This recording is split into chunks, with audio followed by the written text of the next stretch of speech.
प्यारे बच्चों, छोटे भाइयों और दोस्तों, बहुत बहुत प्यार और शुभकामनाएं।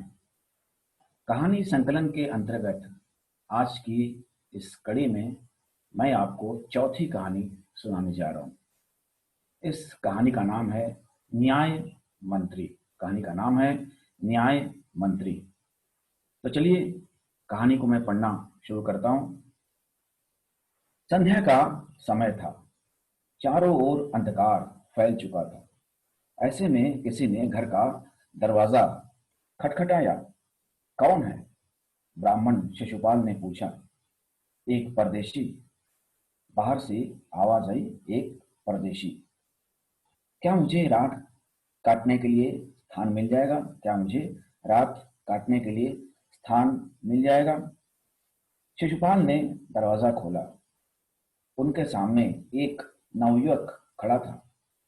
उन्होंने मुस्कुराकर कहा, यह मेरा सौभाग्य है। अतिथि के चरणों से यह घर पवित्र हो जाएगा। आइए आइए, पधारिए।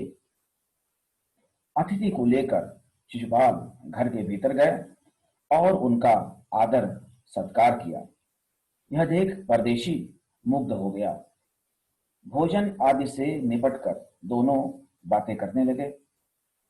बात उस समय देश की व्यवस्था पर हो रही थी। शिशुपाल ने कहा, आजकल बड़ा अन्याय हो रहा है। आजकल बड़ा अन्याय हो रहा है। परदेशी इस बात से सहमत न था।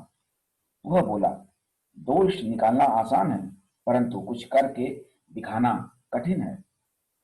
शिशुपाल बोले, अवसर मिले तो दिखा दूं कि न्याय किसे कहते हैं।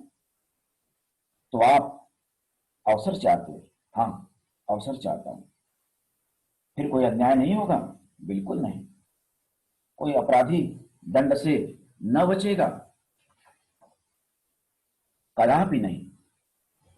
परदेशी ने मुस्कुराकर कहा। परदेशी ने मुस्कुराकर कहा, यह बहुत कठिन काम है। यह बहुत ही कठिन काम है। मेरे लिए कुछ भी कठिन नहीं। मैं न्याय का डंका बजाकर दिखा दूंगा। सुबह उठकर परदेशी ने शिशुपाल को धन्यवाद देकर उनसे विदा ली। कुछ दिनों बाद शिशुपाल के घर कुछ सिपाही आए और उनसे दरबार में चलने के लिए कहा। शिशुपाल सहम गए, डर गए। वे यह न समझ सके कि सम्राट ने उन्हें क्यों बुलाया है।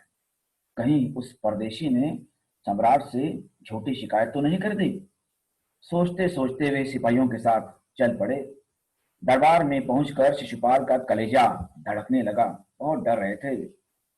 तभी सम्राट अशोक मुस्कुराते हुए बोले, आपने मुझे पहचान लिया होगा, याद है? आपने कहा था कि यदि मुझे अवसर दिया जाए तो मैं न्याय का डंका बजा दूंगा। मैं आपको अवसर देना चाहता हूं। आप तैयार हैं?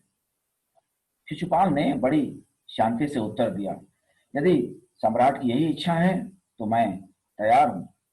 बहुत ठीक।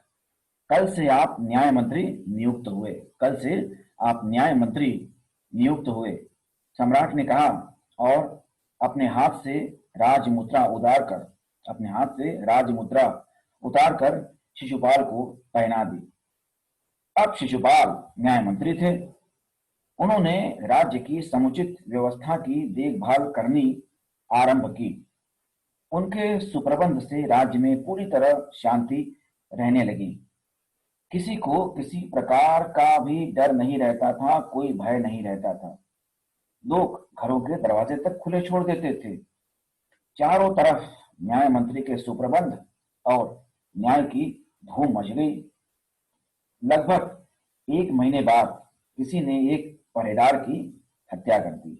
लगभग एक महीने बाद किसी ने एक पहरेदार की हत्या कर दी। सुबह होते ही यह बात चारों ओर फैल गई। लोग बड़े हैरान थे। लोग बड़े हैरान थे। शिशुपाल की तो नींद ही उड़ गई। उन्होंने अपराधी का पता लगाने में दिन रात एक कर दिया। सम्राट ने शिशुपाल को अपराधी का पता लगाने के लिए 1 सप्ताह का समय दिया। जब अपराधी का पता चला तो शिशुपाल भौचक्के रह गए। स्वयं सम्राट ने ही उस पहरेदार की हत्या की थी।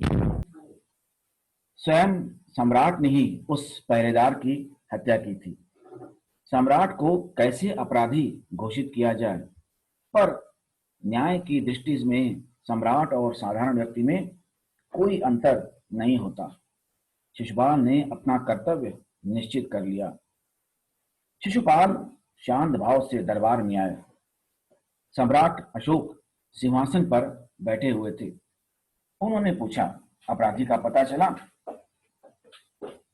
न्याय मंत्री ने साहसपूर्वक कहा, जी हाँ, पता चल गया। तो फिर उसे उपस्थित करो। न्याय मंत्री कुछ रुके, फिर एक उच्च अधिकारी की ओर संकेत करते हुए बोले, धनवीर, गिरफ्तार कर लो, मैं आज्ञा देता हूं। संकेत सम्राट की ओर था। दरबार में निस्तब्धता छा गई। सम्राट का चेहरा क्रोध से लाल हो गया। वे सिंहासन से उठ खड़े हुए और बोले, इतना साहस? न्याय मंत्री ने जैसे कुछ सुना ही न हो, फिर बोले, धनवीर, देखते क्या हो, अपराधी को गिरफ्तार करो। दूसरे ही क्षण सम्राट के हाथों में हथकड़ी थी। दूसरे ही क्षण सम्राट के हाथों में हथकड़ी। अशोक, तुमने इस पहरेदार की हत्या की है। तुम पर इस पहरेदार की हत्या का आरोप है। तुम पर इस पहरेदार की हत्या का आरोप है। तुम इसका क्या उत्तर देते हो? सम्राट होंठ काट कर रह गए। न्याय मंत्री ने फिर पूछा, तो तुम अपराध स्वीकार करते हो? हाँ, सम्राट ने जवाब दिया, हाँ, मैंने उसे मारा है, अवश्य मारा है, पर वह उद्दंड था। सम्राट का यह उत्तर था।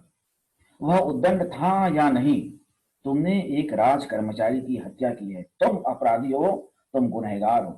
तुम्हें मृत्युदंड दिया जाएगा। तुम्हें मौत की सजा सुनाई जाती है।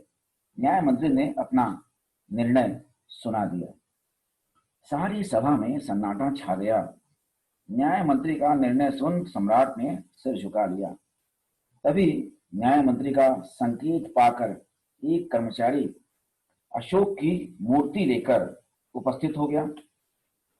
न्याय मंत्री ने खड़े होकर कहा, सभाजन, यह सच है कि अपराधी को दंड मिलना ही चाहिए, परंतु अपराधी और कोई नहीं, स्वयं सम्राट है।